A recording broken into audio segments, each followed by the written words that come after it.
je vais faire un distinguo bien précis. Pour moi, il y a toujours eu dans la vie journaliste et journaliste, presse et une certaine presse ou une autre presse. Le rendez-vous d'Alain, c'est tous les mercredis à 18h sur Micro-ondes. Bonjour à toutes et à tous et bienvenue dans ce rendez-vous d'Alain.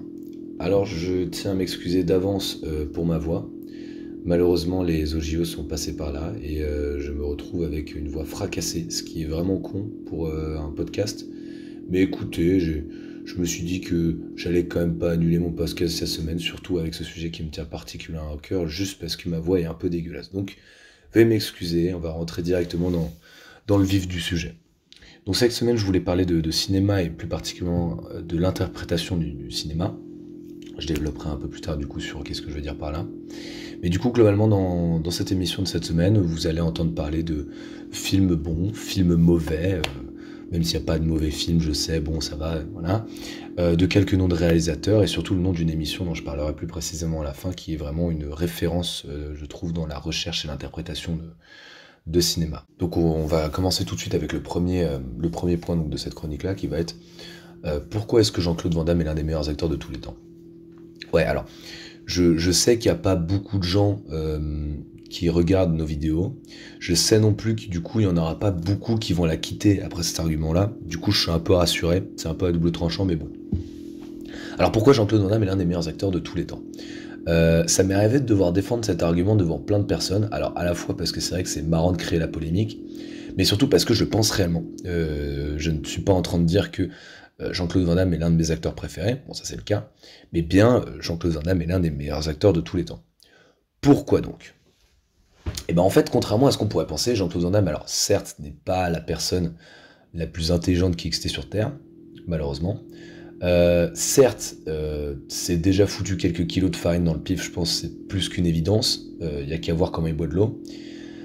Mais il y a quelque chose en plus quand même chez cet acteur que beaucoup de gens ignorent et dont les critiques cinéma en premier, mais aussi le public cinématographe mondial, s'est complètement foutu sur la gueule dessus, et ça je trouve ça vraiment injuste, c'est le fait que on a énormément critiqué les films dans lesquels il jouait plutôt que sa manière de jouer en elle-même. Alors c'est vrai que sa manière de jouer en elle-même, elle est pas artistique, mais il n'empêche qu'on est face à un acteur qui a une implication maximale dans tous ses films, et ça je trouve ça dingue, et personne ne pourrait lui reprocher ça. Il est vraiment, c'est l'un des acteurs les plus impliqués que j'ai pu voir à l'écran. Alors de temps en temps ça tâche, ça déborde un peu, mais la plupart du temps ça donne une énergie folle, surtout au vu du type de film dans lequel il joue, donc la plupart du temps des films d'action. Et c'est vrai que dans beaucoup de films d'action des années 90, des années 2000 ou des années 80, les acteurs étaient vraiment pas très impliqués et en fait jouaient leur rôle d'acteur de film d'action plutôt que jouer un rôle de j'en sais pas son nom, Jean Célestin le foutre dans Die Hard 4, tu vois. Donc on a déjà un acteur avec une implication qui est maximale, rien à lui reprocher dessus. Puis la deuxième chose, c'est le fait que artistiquement il était quand même vachement impliqué. Alors certes, il n'est pas devenu scénariste ou il n'est pas devenu réalisateur dans la foulée, mais il n'empêche qu'il est quand même l'un des principaux acteurs d'un mouvement à Hollywood qui a été hallucinant, qui a été l'arrivée en fait du cinéma hongkongais et de l'âge d'or hongkongais à Hollywood.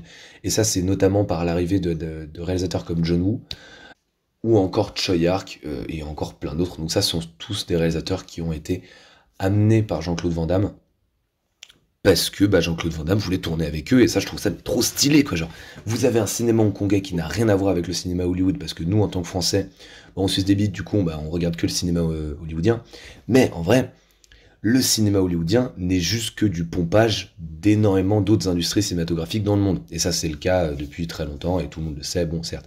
Mais il n'empêche que le cinéma hongkongais avait vraiment besoin de cet essor-là, et l'arrivée de Choi Ark et John Woo, notamment, c'est pas les seuls, ont vraiment développé quelque chose d'incroyable dans le cinéma hollywoodien dans le futur. Et ça, c'est principalement grâce à Jean-Claude Van Damme, et il n'a pas du tout assez de reconnaissance pour ça. Et en fait, c'est ça l'un des problèmes dans le cinéma, je trouve, c'est qu'il y a énormément de personnes qui ont une grosse culture cinématographique, qui ont une vraie passion pour le cinéma, mais qui ne cherchent pas non plus à vraiment connaître, entre guillemets, le cinéma. Par exemple, typiquement, quand je sais que Jean-Claude Van Damme était vachement controversé et en général était plus insulté de manière négative que pris au sérieux, c'est le cas de plein de films. Regardez, vous prenez tous les films de Kubrick. Bon, les films de Kubrick ou même les films de Tarantino, typiquement, sont des films qui sont adorés par les amateurs de cinéma, et c'est vrai que ce sont à chaque fois de chefs-d'œuvre. Enfin, Tarantino et Kubrick sont des réalisateurs incroyables, qui ont compris et fait aussi créer énormément de choses incroyables. Il n'empêche que, dans mon cœur et dans le cœur d'énormes personnes, bah, il y a des films qui passent devant les films de Kubrick et qui passent devant les films de Tarantino. Est-ce que ça fait eux de meilleurs films? Je sais pas. Mais la question, elle devrait se poser. Et elle n'est jamais posée. Typiquement, pourquoi est-ce que Pacific Rim 1 n'est pas du tout pris au sérieux, alors que c'est un film globalement... bon, il y a des extraterrestres qui arrivent sur Terre, qu'est-ce qu'on fait? On les combat? Non, on fait des gros robots, on leur met un cœur nucléaire à l'intérieur, et ils font bagarre avec les extraterrestres. Voilà, c'est le niveau de scénario de Pacific Rim. Mais pourquoi est-ce que ce film, il est vraiment genre beaucoup trop cool, et que pour moi, il devrait être considéré comme étant un excellent film selon tout le monde? Alors en fait, ça va juste déborder de la vie uniquement personnelle. C'est que Guillermo del Toro, donc, qui est le réalisateur de Pacific Rim, n'a pas reçu du tout de respect de la part, je trouve, des critiques cinématographiques, particulièrement aux États-Unis, parce que le scénario de son film était très con. Ce qui est vrai. Il n'empêche que l'univers est pas inintéressant et plutôt bien développé, qui a été complètement abattu par le Pacific Rim 2. Mais l'univers n'était pas non plus totalement inintéressant, mais surtout c'est dans la mise en scène où c'est un film incroyable. Et c'est ça que je trouve super important, c'est on a oublié à quel point la mise en scène dans certains films était vraiment un outil incroyablement bien utilisé pour des scénarios qui ne l'étaient absolument pas. Bon, typiquement, vous voyez le scénario de Pacific Rim, on pourrait se dire c'est comme plein d'autres films où c'est juste des gros trucs qui se foutent sur la gueule, genre les Transformers. Pacific Rim, c'est des Transformers, quoi. Et bah, pas du tout, mais alors vraiment pas du tout, parce qu'une nouvelle fois, la mise en scène fait en sorte que Guillermo del Toro a décidé de totalement se détacher de tous ces films-là. Regardez, typiquement dans Transformers, on voit des gros robots qui se battent. Bon, c'est cool, moi, j'adore les gros robots qui se battent. Mais le problème, c'est qu'on les voit se battre dans une forêt, dans une ville et tout. Mais au final, on a juste l'impression de voir des robots se battre dans un tout petit décor, dans une mini-forêt, ou dans une mini-ville. Vous voyez ce que je veux dire? Bah, du coup, en fait, dans Pacific Rim, c'est très facile. Enfin, c'est très facile. Plus facile à dire qu'à faire, quand même.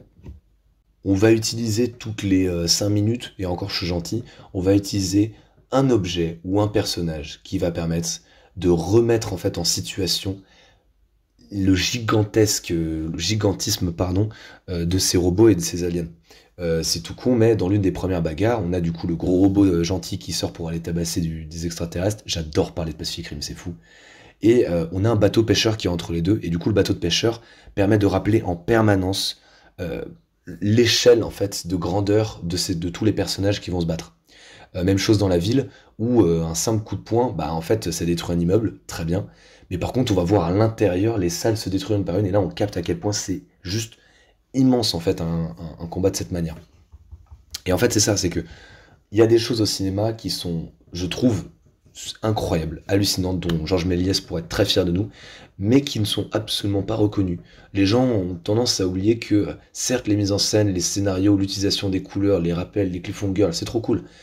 Mais de temps en temps, on a aussi envie d'aller au cinéma pour voir une très grosse vague, comme dans Interstellar. Je suis peut-être le seul, je sais que c'est pas le cas, mais je pense que le cinéma est trop vu comme étant un art sur lequel on cherche absolument à mettre en avant des codes et des utilisations de certaines méthodes sous prétexte que les meilleurs le faisaient, alors qu'on oublie aussi que ça devrait être un plaisir de se trouver devant ces films-là. Et la personne qui a réussi à me faire comprendre tout ça, et c'est là vraiment tout l'intérêt de ma vidéo, c'est pour vous envoyer vers lui, il s'appelle Karim Debache, et c'est lui qui m'a permis du coup de me créer une interprétation propre des films que je regarde, qui m'a donné une manière, non pas les outils de comprendre un film, non pas les outils de comprendre de comment aimer un film, mais juste comment créer de l'attente, comment créer de l'analyse, et comment arriver à créer son propre avis personnel avec ses visualisations de cinéma, contrairement à énormément d'émissions où les gens ont tendance à parler d'un film, le résumer, et ensuite expliquer pourquoi c'est bien, pourquoi c'est de la merde. Et ça, je trouve ça vraiment con parce que ce genre d'émission ne donne qu'à moitié les outils pour que nous-mêmes, nous fassions un esprit critique sur ce qu'on aime dans le cinéma. Donc cette personne qui s'appelle Karim Debache travaillait à la base pour jeuxvideo.com, dans lequel il faisait des critiques de jeux vidéo, quoi.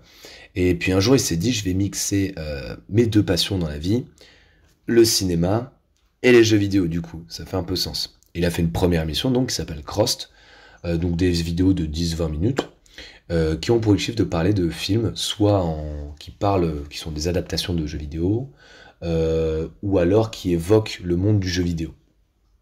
Alors Karim Debache a une culture dans le jeu vidéo et dans le cinéma qui est totalement hallucinante. Enfin, genre, vraiment, c'est hallucinant. Mais il l'utilise à bon escient. C'est ça qui est vraiment très cool et ça sent qu'il y a une utilisation très saine de ses connaissances du cinéma. C'est pas je connais plus que vous, c'est je connais des choses et du coup je pense que ça peut aider à interpréter telle chose ou telle chose, telle chose. Et du coup il va partager ce qu'il a pu observer durant ses études cinématographiques. Pas ses études dans le sens il allait en école de ciné, non. Ses études dans le sens où justement sa quête de ce qu'il aime dans le cinéma. Donc vous vous retrouvez face à une émission où on va vous donner tous les outils de comprendre pourquoi est-ce que dans ce film-là, il y a tel plan qui me dérange, il y a tel dialogue qui me dérange, il y a tel élément scénaristique qui me dérange. Pourquoi est-ce qu'il y a des patterns? Et c'est tout con, mais Karim Debache le fait excessivement bien. Et vous allez me dire, mais moi je m'en fous du jeu vidéo. Puis je m'intéresse pas particulièrement au cinéma non plus. Eh ben écoutez, je comprends parfaitement votre point de vue, jeune auditeur ou auditrice. Pour ça, il existe une deuxième émission créée dans la foulée par Karim Debache où il s'est dit, je vais arrêter de parler de jeux vidéo, je vais parler uniquement de cinéma. Et ça s'appelle Chroma. C'est une tuerie. C'est sur Dailymotion, c'est sur YouTube. C'est juste hallucinant. À l'heure actuelle, c'est mon émission préférée depuis des années. Toutes les personnes à qui j'ai pu montrer ça, pour l'immense majorité, m'ont fait des retours plus que positifs et ça leur a surtout permis de beaucoup plus s'intéresser, ou du moins s'intéresser différemment à cet art qu'est le cinéma. Et donc pour arriver à faire en sorte que vous ayez donc tous ces outils pour comprendre qu'est-ce qui fait que le cinéma est un art incroyable, il va par exemple, au tout début d'une vidéo, en 2 minutes, expliquer comment a été créée la cinématographie. Pas le cinéma tel que l'ont fait les frères Lumière, mais la cinématographie. Parce qu'il y a une nuance, je ne le savais pas, je l'ai appris en 2 minutes. Là ça fait 11 minutes 30, vous êtes sur un podcast, vous n'avez pas appris grand chose. Utilisez ce temps pour aller voir Chroma, nom de Dieu. Bref, deuxième point. Il va parler aussi d'outils utilisés dans la réalisation en elle-même. Donc des manières de faire des champs contre champs ou d'utiliser des lumières, comme par exemple la règle des 180 degrés, ce qui est tout con, mais c'est vrai que ce sont des règles qui sont utilisées dans tous les films, ou pas le cas dans les mauvais films. Mais du coup on s'en rend pas forcément compte. Et pour beaucoup de personnes pour lesquelles c'est pas forcément naturel de manier l'image ou de comprendre ce qui se passe à l'image, une règle comme celle des 180 degrés va pas lui sembler évidente sans s'être rendu compte où était l'erreur. Puis ensuite, la diversité des films dont il parle. Parce que franchement, le mec, il va vous parler des Gremlins ou des Affranchis qui sont juste des films, sont d'excellents films. Pardon si je manque un peu d'ouverture d'esprit en disant ça, oui, ce n'est pas une vérité véritable, mais ce sont d'excellents films en termes de réalisation, d'image, de couleurs et autres, et de jeux d'acteurs. Puis à côté, il va vous parler de films un peu moins bien, genre le film Mario Bros, ou Evil Dead, ou Rollerball, ou Mac et moi. Bon bref, plein de films du coup pourraves. Et pourquoi est-ce que ce sont films, ils sont pourris? Ils ne sont pas pourris d'une manière détestable, d'une manière méchante, bien que loin de là. Justement, en fait, ces films-là sont l'opportunité pour arriver à comprendre qu'est-ce qui ne marche pas dans un film, qu'est-ce qui ne marche pas dans le cinéma, qu'est-ce qui ne marche pas dans l'industrie même du cinéma. Et donc, ces mauvais films sont un moyen de mettre en avant toutes ces faiblesses. Et typiquement sur un film comme House of the Dead, si vous faites l'opposé de ce qui a été fait dans ce film-là, vous avez de fortes chances de faire un bon film puisqu'il cumule littéralement 90% je pense des erreurs de réalisation qui sont possibles de faire. Les erreurs basiques. Bref, en vrai je pourrais parler mais genre des heures et des heures et des heures de Chroma et de Cross, je pourrais parler des heures et des heures et des heures de tous ces films que j'ai trouvé incroyables, que j'ai découvert vers cette personne-là et que je remercie du fond de mon cœur. Donc n'hésitez pas à donner un maximum de support, d'aller voir ces vidéos, je suis sûr et certain que vous y gagnerez forcément quelque chose. De vous donner 10 à 20 minutes de votre vie sur YouTube. Allez regarder ça. En attendant, je vous remercie pour votre patience jusqu'à maintenant. Je m'excuse une nouvelle fois pour ma qualité de voix totalement dégueulasse. Et je vous souhaite une très bonne semaine, de très bonnes SAT et de très bons week-ends de désintégration pour certains d'entre vous. Je vous embrasse.